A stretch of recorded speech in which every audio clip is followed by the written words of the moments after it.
সম্মানিত সুধী, আসসালামু আলাইকুম। এটা হচ্ছে আমার ঝিঙ্গার জমি। এ হচ্ছে 22 দিন বয়সের ঝিঙ্গা গাছের অবস্থা। দেখুন দর্শক, আজকে আপনাদের দেখবো যে 22 দিন বয়স আমার ঝিঙ্গা গাছে ফলন চলে আসছে। এটা হচ্ছে জাত হচ্ছে এরুয়ানের রাস্তুরি জাতের ঝিঙ্গা। রাস্তুরি জাতের ঝিঙ্গাটা কিন্তু অত্যন্ত চমৎকার এবং বড় সাইজের ঝিঙ্গা।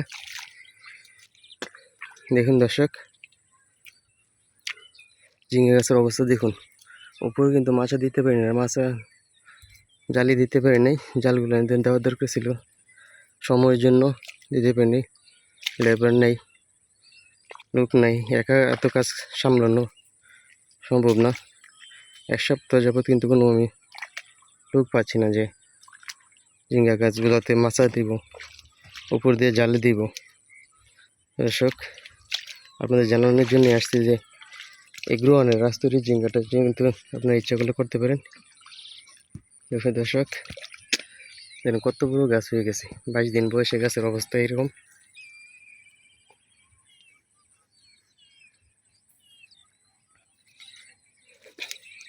আপনারা যারা সবজি চাষ করেন, ঝিঙ্গাটা কিন্তু আপনাদের সবজি চাষের একটা পার্ট হিসেবে রাখতে পারেন। এটার প্রচুর পরিমাণে ফলন দেয়। যদি স্পেস পাই, জায়গা পাই, তাহলে কিন্তু একটি গাছ থেকে 15 থেকে 20 কেজি ঝিঙ্গা পর্যন্ত পারা যায়। গত বছর এই ঝিঙ্গাটা আমি চাষ করেছিলাম, এত পরিমাণে ঝিঙ্গা ধরছে অবিশ্বাস্য। চোখে না দেখলে কেউ বিশ্বাস করবে না যে কী পরিমাণে ঝিঙ্গা ধরছিল। এবছর আমি এখন ঝিঙ্গা লাগাইছি। দেখুন দর্শক, ঝিঙ্গা গাছের অবস্থা দেখুন। এটা চারা লাগাইছিলাম, 8 দিন বয়সের চারা।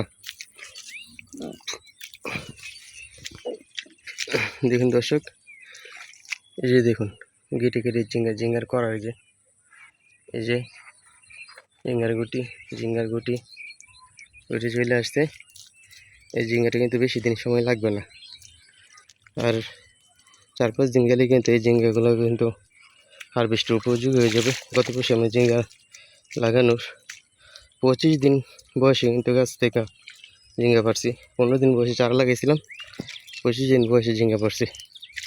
দেখুন দর্শক, এই যে এখানে একটা ফল মোটামুটি বড় হয়ে যেতেছে আস্তে আস্তে। আপনারা চাইলে এই ঝিঙ্গাটা চাষ করতে পারেন। এই যে আমার 32 দিন বয়সের শশা, এই শশাটা থেকে আগামীকাল হারভেস্ট করব। 33 দিন বয়স হবে।